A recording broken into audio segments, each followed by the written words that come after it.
Nebraska knocks off number 1 Purdue in men's basketball, just to be clear, 88-72, which is a fairly convincing win. I mean, you always get points at the end, but it's a nice 16-point win over the number 1 team in the nation. And the last time Nebraska knocked off a number 1 team of men's basketball was 1982. I was a sophomore in college when we last beat a number 1 team in men's basketball. I don't know what it moves their record to, because it really doesn't matter. I realize we look at that, but what's going to matter is us protecting our home court, which we did very well tonight, and us possibly picking up a road win or two. And that's really what's key in the Big Ten and basketball. Make sure you protect your home court, pick up some games if you can on the road. It was an exceptional game. I realize probably most of you don't care about men's basketball, and you care even less when it's on Peacock, but we have Peacock, and it was a very physical game. Nebraska played Zach Edey, their big 7'4" guy, played him very well. It was very physical.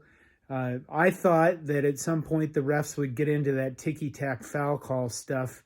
It happened a couple times, but my fear was they'd start calling fouls against Nebraska, and Purdue would pick up the bonus and then the double bonus, and then they just slowly wear us down. And that never happened. Purdue was exceptional at drawing fouls. They're really good. They're one of the better teams in the nation at that.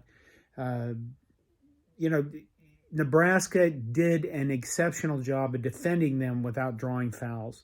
The officials let them. Well, they pretty much let everybody beat the hell out of everybody else. Every once in a while, they get some ticky-tack foul. What I most liked about this game is, the win, obviously, over a number 1 team, or just the win at all. But one of the most gratifying things to see in this game was the utter look of disgust upon the Purdue players' faces whenever they got called for anything. I mean, Zach Edey basically walked over Bryce Williams and he got called for a foul, and he was shocked utterly. He did this thing where he stuck his T-shirt and his jersey in his mouth so that he wouldn't swear at the refs, I guess, or just being frustrated. And just watching the players just like, you dare call a foul on Purdue? What the hell? It was great. CJ Wilcher, for years I wondered what that guy's position on the team was. No wondering that no more. He's just scoring left and right. Sam Hoiberg had some key plays defensively, and then a couple key layups. Allick hit a 3, and he scored on a nice layup, and that guy, really, come on, that guy can't score for shit. And he scored. He hit a 3. It's amazing. I mean, nobody guarded him. They're like, that guy can't shoot. Bam! Hits a 3. But let's see what else happened. Tominaga with 19. Wilcher was the second scorer. I don't know what the stats are. Well, I'll tell you what. Nebraska was 84% free throw shooting, 16 of 19 at the line. That's the other nice thing about Nebraska this year, or Nebraska continuing to get better, is their free throw shooting is exceptional. And it's kind of neat to see, because for years we didn't see anything worthwhile watching. Again, realize most of you probably aren't going to pay attention to men's basketball.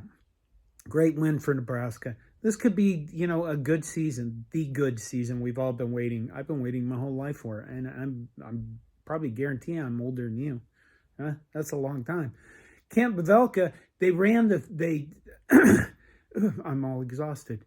They ran out onto the floor. They stormed the floor. I think Kent Pavelka on the radio said something about he was going to storm the floor. And why the hell not? Purdue goes down to Nebraska, 88-72. Are you paying attention to the men's basketball team? Maybe you should.